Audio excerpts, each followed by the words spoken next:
Et bienvenue, traileuses, trailers, runneuses, runners, dans ce nouvel épisode du 5 km à l'Ultra Trail, podcast qui partage des conseils pour que vous puissiez courir et atteindre vos objectifs personnels dans la course à pied. Salut les amis, bienvenue dans ce nouvel épisode du 5 km à l'Ultra Trail, le dernier de la semaine. Enfin, en jour ouvrable, c'est ça, vendredi, ouais, il sort vendredi. Donc, écoute, de quoi je vais parler ? Alors, j'ai eu un commentaire en fait sur Instagram qui m'a donné le sujet de ce podcast, enfin de cette émission, de cet épisode. Tu sais que ou pas, mais je te le dis, voilà, sur Instagram, j'ai lancé une publication sur les groupes, sur un groupe, pour faire un groupe WhatsApp sur les débutants, mais vraiment les débutants, pas les faux débutants qui ont besoin de conseils sur un 40 km, tu vois. Non, les vrais débutants qui n'arrivent pas à courir 30 minutes, voire 45 minutes, voire 20 minutes. Avec des conseils, voilà, sur le groupe WhatsApp.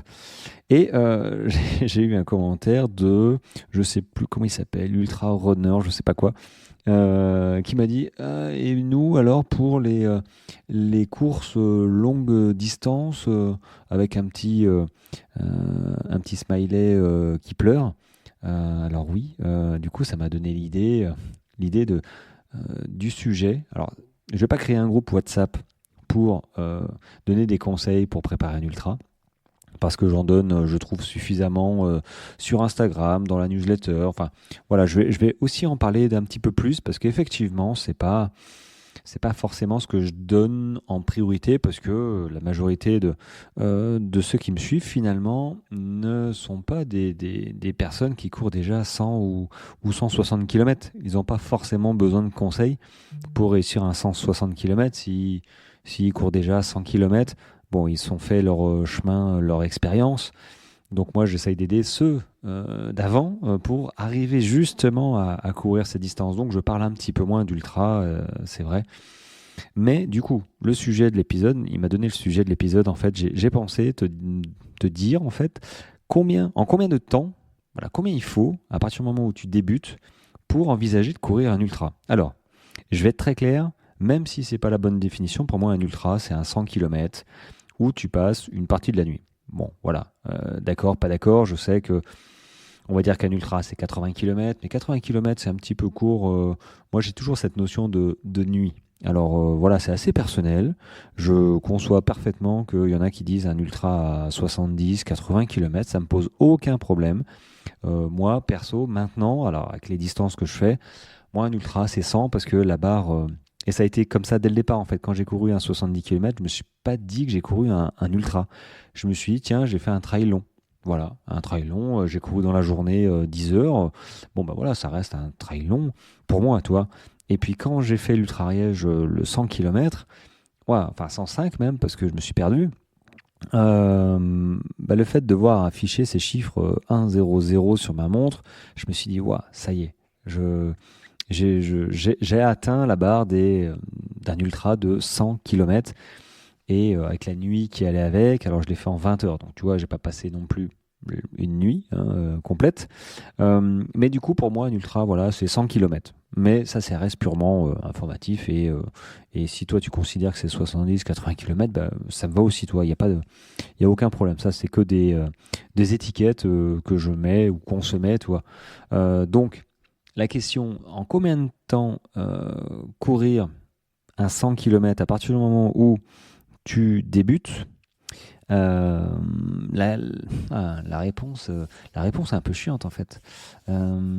Alors surtout, il ne faut pas aller trop vite. C'est-à-dire, et là, je pense à un de mes coachés qui va revenir me voir d'ailleurs pour continuer à préparer des échéances l'année prochaine.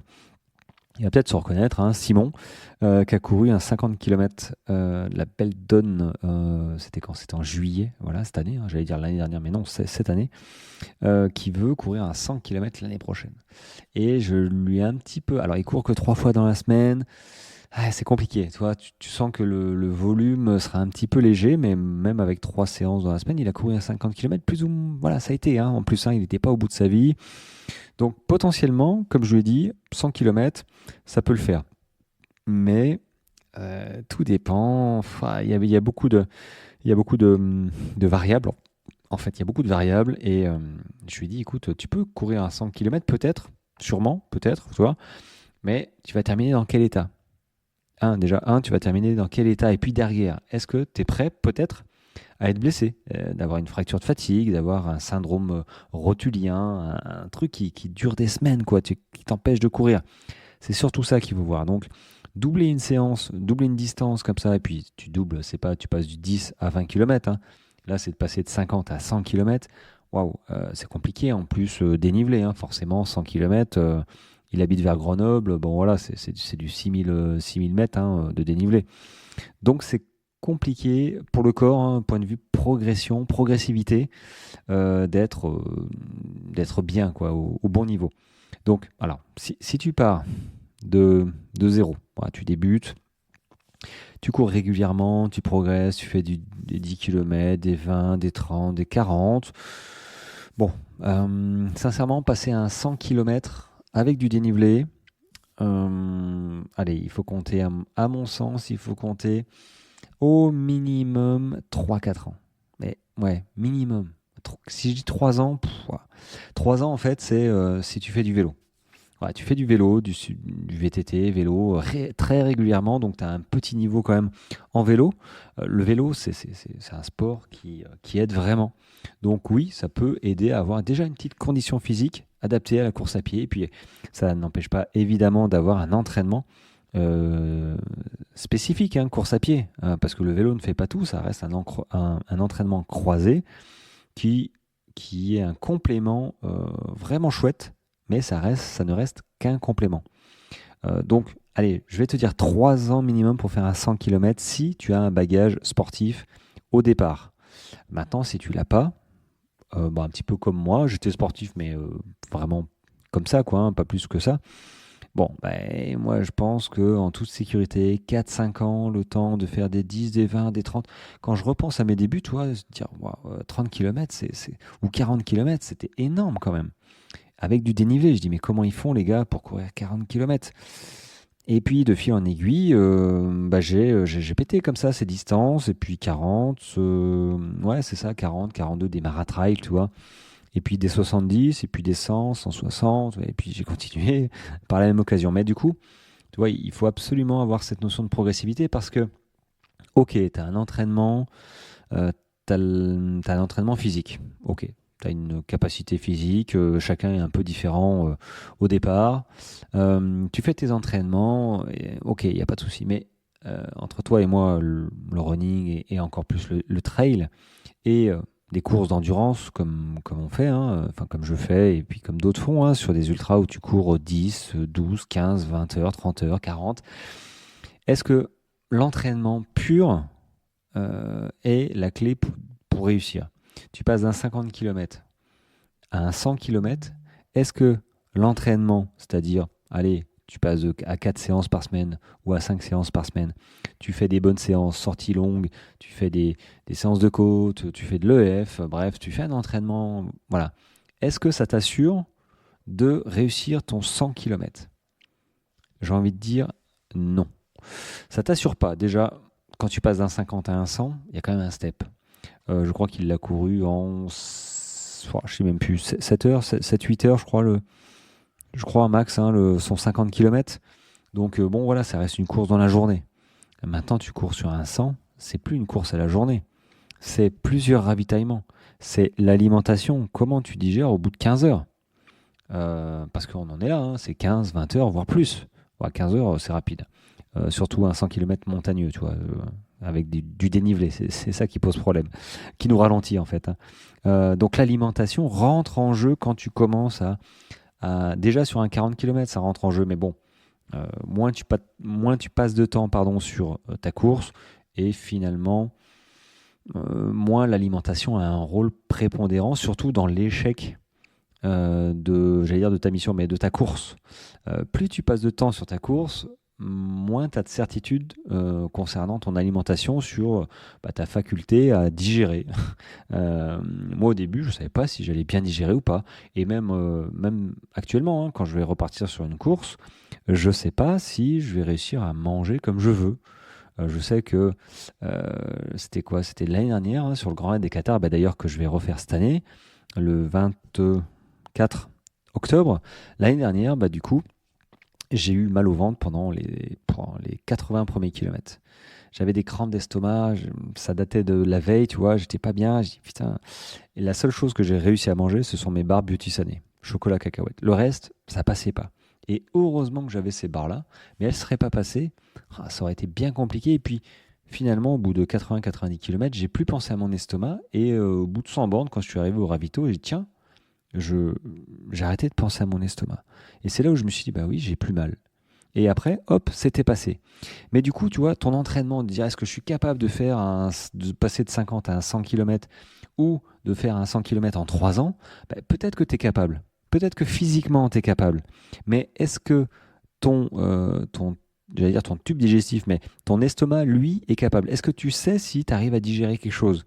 Est-ce que tu sais si tu arrives à boire?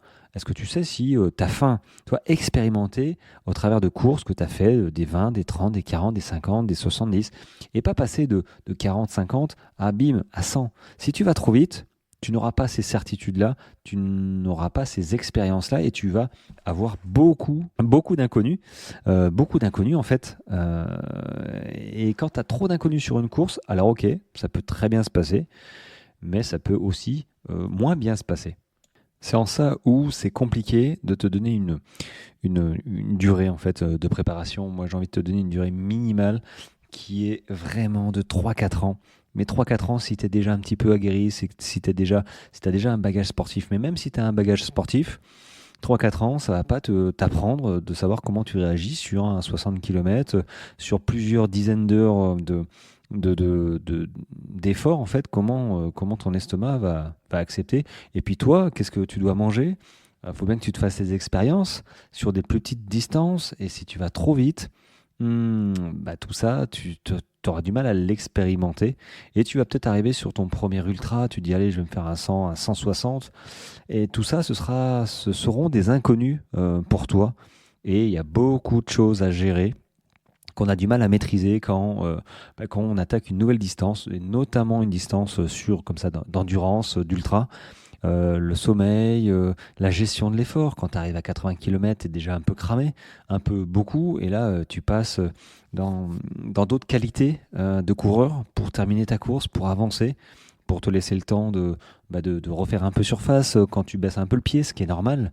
Voilà, il y a des hauts, il y a des bas, il y a la gestion du stress, du sommeil, de l'alimentation, de l'équipement aussi.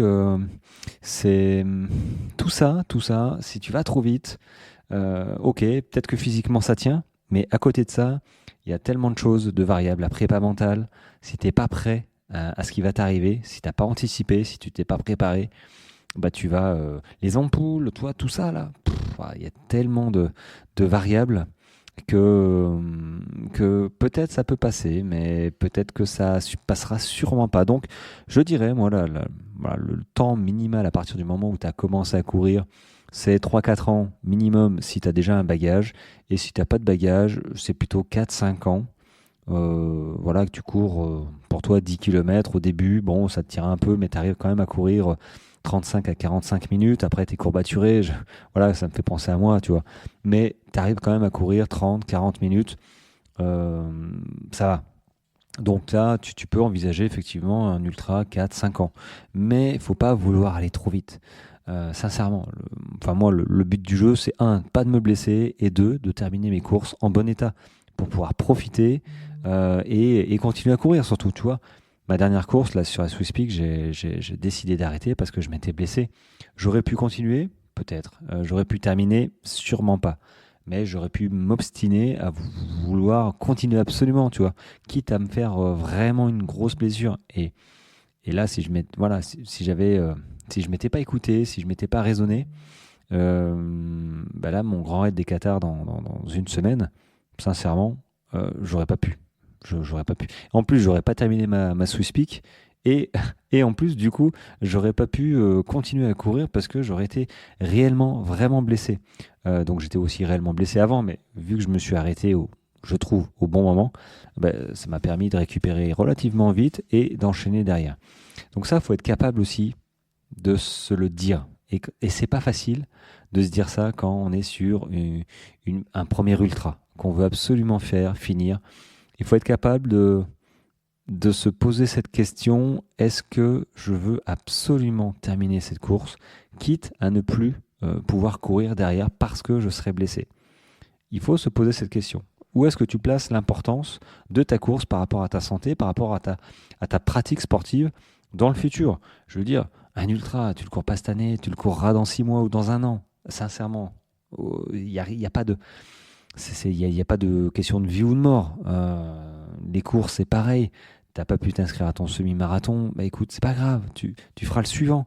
Parce que tu es blessé, parce que si après je comprends tout l'investissement qu'on met dans notre préparation, évidemment, puis les marathons, les semi-marathons, là sur route, c'est hyper contraignant. Le plaisir, il passe par les performances. Alors oui, on est content de faire son fractionné, c'est super. On y met vraiment de l'énergie, on se lève le matin, ça se trouve on fait son fractionné sous la flotte, et tout, on enchaîne quand même pas mal, enfin ils enchaînent, parce que moi j'ai fini les marathons comme ça, hein. Sincèrement je passe à autre chose, mais du coup, que ce soit marathon ou trail, pour préparer un ultra, on y met quand même du temps pour ça.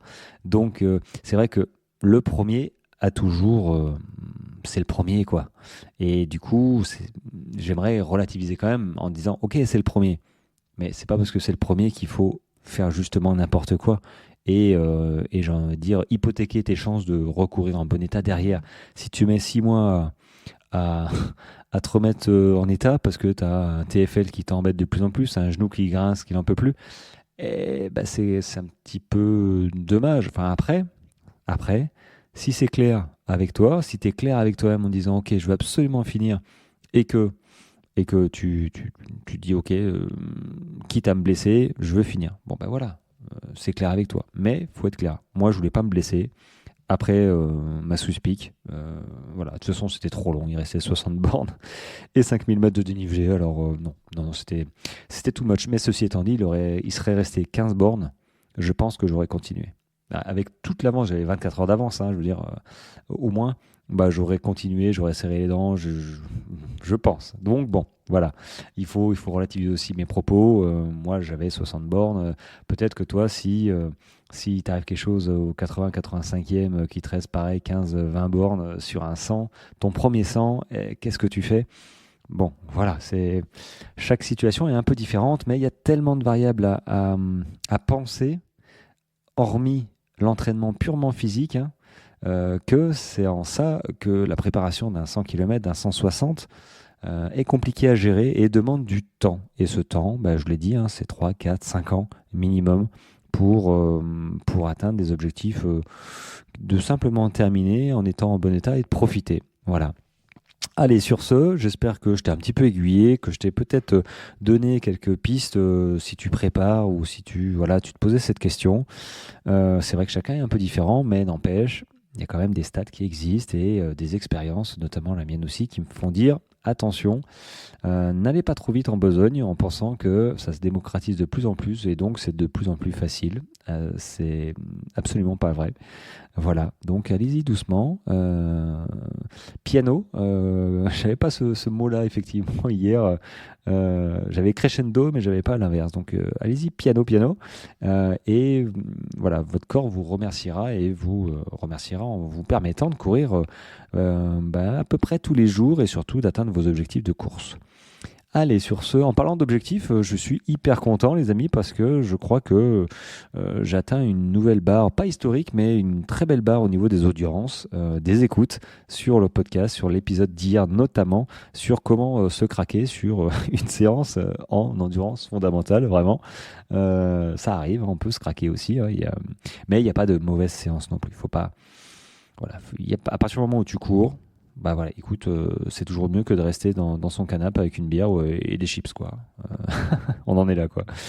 Donc merci à toi et puis je t'encourage à aller voir le blog et les newsletters sur les séances de coach, sur la dernière semaine de prépa, ce genre de choses. Il y a quelques articles qui pourraient bien être utiles sur la suite de ta carrière, mais de ta saison sportive, hein. Voilà, allez, sur ce, j'arrête de t'embêter, ça va faire bientôt 20 minutes. Je te souhaite un très bon vendredi, peut-être un très bon week-end. Normalement, je referai un épisode samedi. Et puis, on se retrouve peut-être samedi, mais assurément lundi. Voilà. Allez, sur ce, passe une très bonne journée. Ciao, ciao.